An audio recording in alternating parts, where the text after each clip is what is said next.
Hello Flickering Myth family and welcome to our channel. My name is EJ Marino and we have a new Disney Plus Marvel review. We will be diving into the first 4 episodes of She-Hulk Attorney at Law. Without a doubt, there's going to be an audience who absolutely goes wild for She-Hulk Attorney at Law. There's a lot that works with it, and most of what is good about the show is Tatiana Maslany. She is so impressive. I mean, she's coming off Orphan Black, which was one of the most weird, fun, interesting shows to come out. Now, stepping into She-Hulk, it's not as weird, interesting, or fun as her original show, but she still brings that charm that made that such a big deal to this. Sadly, I don't think I like the show around Tatiana. I look, this is going to be a weird kind of thing, but She-Hulk just isn't for me. I think it's rare for critics to admit this just isn't my personal cup of tea. I really don't like 90s, 2000s sitcoms. I especially did not like Ally McBeal or Boston Legal, which this really wants to be at times, besides the first episode, which is a painful origin story that I find to be one of the most tedious episodes of television. I did not like that first one at all. I definitely think episodes 2, 3, and 4 do kind of improve slightly, but there was just nothing that really hooked me into this show, from the weird visuals at times to the character, which they're asking us to feel for this character a lot more than I think she needs to be felt for. Yeah, there is just a lot here that works against it for me. I really was interested in the idea of this. I like when Marvel goes into comedy. I don't like when they add comedy to their movies, like, you know what I'm talking about, when there's a super serious moment and Tony Stark would come in and undercut it with a joke. Did not like that, but I do like when they actually try to put the comedy first. I thought that is successful in things like Thor Ragnarok, some of the Ant-Man movies, some of the Guardians of the Galaxies. Yeah, I think there is elements that can work, and I was really hoping She-Hulk would bring that. But just the comedy feels stale. I was expecting straight up like laugh track moments from this. What really gets me is this feels like a show that they made fun of or homaged or parodied in WandaVision. Like, it's weird that they're literally making the show that another show was making fun of. It's strange for me. Honestly, watching this feels like something that Fox would have greenlight, like, oh wow, coming this fall, She-Hulk Attorney at Law. Isn't this wacky and wonky? And then they cancel it like 6 episodes in. I'm gonna be surprised if this even gets a season 2. I don't think I would finish the first 8 or 9 episodes. I got the first 4. It would take a big moment for me to really get hooked back in, because there wasn't a lot to sink my teeth into. There isn't a clear-cut villain in these first 4 episodes. It's a lot of like, look at Jessica. Isn't she a fun character, and isn't her life so hard? I'm like, girl, Black Widow and like Scarlet Witch got a hard life. Like, oh, dating is hard. This working girl can't have it all. Like, you really expect me to get into that? That's what's supposed to hook me in and make me feel for this character? I'm sorry. I think there's more important things to be talking about in the MCU than a really low stakes, just like comedy drama like this. Maybe that's just for me. Maybe you want those low stakes. Maybe you're into watching the working girl trying to have it all. That could be for you, and I hope it is, because I want someone to like this show. But for me, it took me a while to get through just 4 episodes that are like 30 minutes each.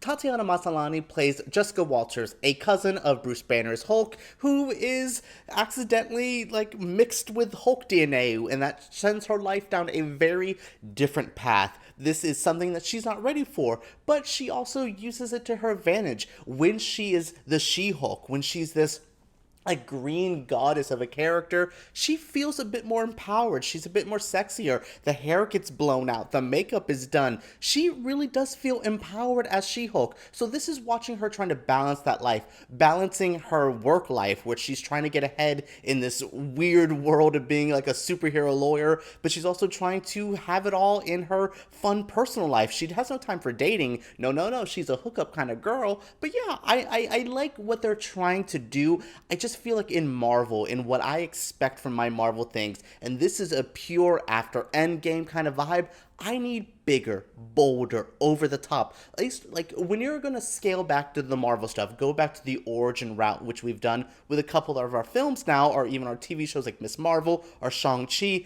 there's still something that feels grandiose. A bigger, otherworldly presence to the show or the movie that hooks you in. But for this is just a simple, like, legal drama at times. We're getting some of the Tim Roth stuff, watching Abomination have to deal with life as a evil superhero villain, and can he get off? And is he even a bad guy? We also have things of, like, cameos left and right that are supposed to, like, bring you in and have the oh my god Marvel moment or oh my god pop culture moments, but they almost just kind of feel cheap and lazy, like they're there just for the gag, not even to add in anything more, which is what I complained about all the end credit scenes. Each episode that I've seen so far has a fun little gaggy end credit scene, but I kept going, that was cute.